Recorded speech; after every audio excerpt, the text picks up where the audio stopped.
Hi and welcome, this is a new Blender video, but at first I have to introduce somebody. I think you already know Mr. Handpig. Hello. And this guy here is Archie Haupt. Hi, I'm very glad to be here. And last but not least, Dr. Scanlon. Good afternoon. The famous Dr. Scanlon. Okay, but now for our Blender tutorial. It is about absolute alignment to the grid in edit mode. So let's open up Blender. This is version 2.77 and enable the metrics. So we are measuring here in meters. And I enable the screencast add-on so that you can see which keys I am pressing. And now let's remove the cube and add a simple plane, which is perfect for demonstrating this feature. Now I think you all know this little magnet here. When I check this, then we can snap the vertices or the edges, and I set the snapping to increment, and this means that the edges or vertices I move here are snapped to the increments of the grid, which is perfect when my model or my mesh is aligned to the grid.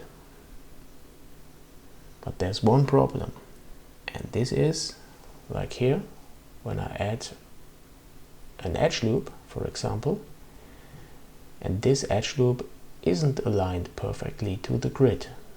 I do this right now, add an edge loop, and now I move this in between the grid's lines. And when I move this now up and down, you can see that I will never be able anymore to snap my edge to the lines of the grid.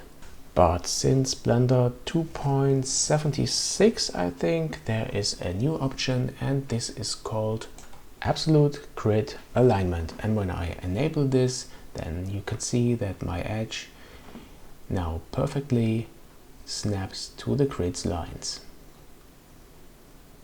This can be really handy because I know that my measurement now still fits. I can extrude edges or even vertices, and I can rely on the snapping to the grid. Did you show that we can display the length of the edges? That's a good point. Switch to edit mode, and here in the properties panel you have this checkbox length, and when you enable this and you select an edge, you can see here the exact measurement of this edge. Okay, my Blender fans, I really hope you like this short tip, and please don't forget to subscribe to my channel. Subscribe, subscribe, subscribe! Yeah, thank you.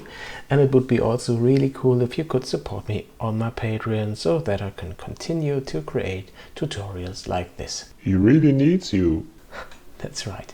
So see you soon here.